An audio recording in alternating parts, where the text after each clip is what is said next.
Yan. Muna natin.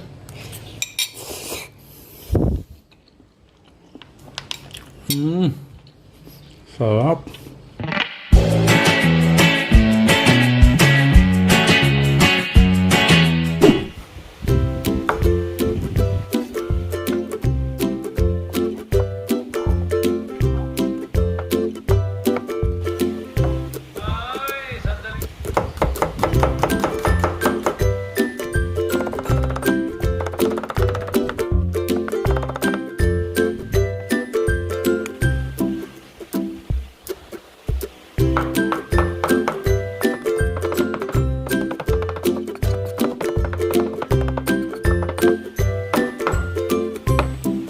Hi!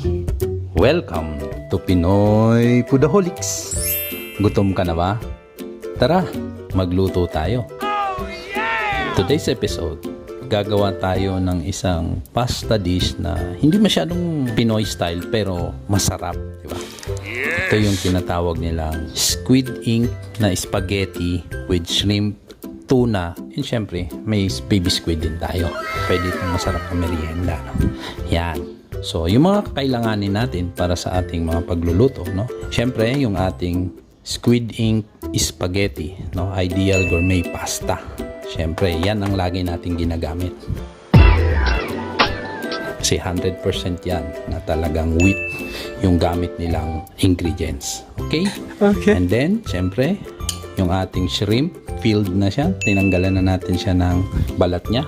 And then, tuna. 2 can ito ng century tuna, baby squid, tomato sauce. Siyempre gagamit tayo nitong whole peeled tomatoes. Yan, capri. Yan. Then meron tayong white onion chop, parsley, meron din tayong garlic, at meron tayong mushroom. At mamaya meron din tayong pampares lang, no, kung gusto nyo naman, lemon, at salt and pepper. Okay? So, ano pang gagawin natin? Let's start cooking. Lagyan natin ng salt yung ating hot water. No? Be generous. Then, next, lagyan din natin ng oil para sa ating pasta, no? Squid Ink Pasta, para hindi siya mag-tikit-tikit. Okay? Ito na yung ating 500 grams Squid Ink Pasta. So, buboil natin to for about 8 minutes. Actually 10 minutes siya, pero syempre hindi natin yan sasagad para hindi siya magsagi. Al dente lang ang kailangan natin, kasi lalagyan pa natin ng sauce, maluluto pa uli siya. So balikan natin to after 8 minutes. Meanwhile, okay, habang niluluto natin yung pasta natin doon banda, yan, isutay muna natin yung mga ibang ingredients. Naglagay na ako ng oil, at nakalimutan ko maglagay rin tayo ng butter para mas lalong malinamnam. So, teka lang, malisin muna natin para hindi mabigla yung butter. Lagyan na natin siya. Garlic. Yan. Next, onion. Yan, bango. Lagyan na natin yung ating shrimp. Yun. So, slightly cook lang natin yan kasi hindi natin gustong ma-overcook yan dahil medyo rubbery. Squid. Okay. Then, set aside muna natin tong squid and yung shrimp para hindi siya tumigas. Okay. So, natanggal na natin yung squid tsaka yung shrimp. Lagay na natin yung century tuna. Yan. Mix lang natin. Bigyan natin ng pepper. Then, lagay na natin yung ating can na full field tomatoes na Capri ang brand. Yan. Then, lalagay rin natin yung ating tomato sauce. Yan, dagdagan natin. And, konting salt. Pasensya na kayo, maingay ang background ko. Smash lang natin konti. Smash lang natin konti yung mga buo-buong tomato. Do it! Simmer this for about 8 minutes, pero dagdagan muna natin ng pasta water galing doon sa pinakuluan ng ating pasta. Yan, mga 2 scoop lang pwede na. Takpan lang natin to And dagdagan natin konti salt. Lalagay ako ng konti, kalahati nitong cubes. Padagdag ng lasa. Mix lang natin. Sabay na rin natin yung mushroom. Yan. Last one, ating parsley. Yan.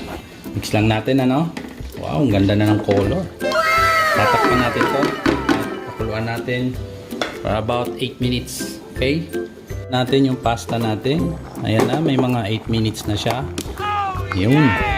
Kitang-kita nyo po, no?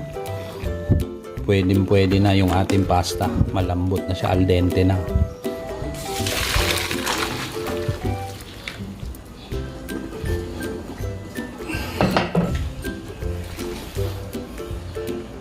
Okay, check natin, no? Yun. Ganda na. Wow! Na yung ating sauce. After 10 minutes, ano? More than na nga eh. Pwede na itong ating sauce. Yan, sorry. Okay. Magmi-mix tayo ng pasta and sauce. Yan. Then, lagay natin yung ating pasta. Yan. Then, mix lang natin saglit. Ito ay ready na rin, ano? For plating na ito. Okay.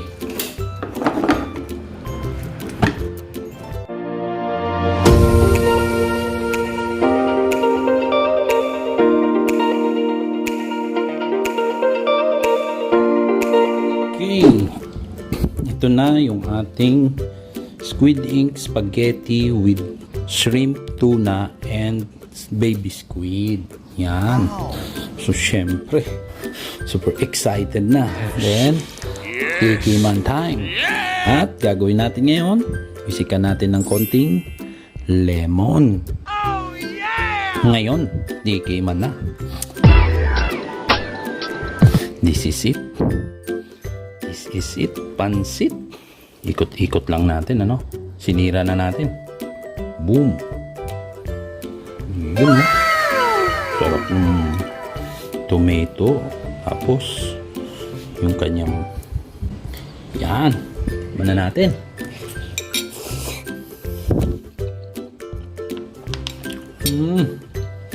Sarap.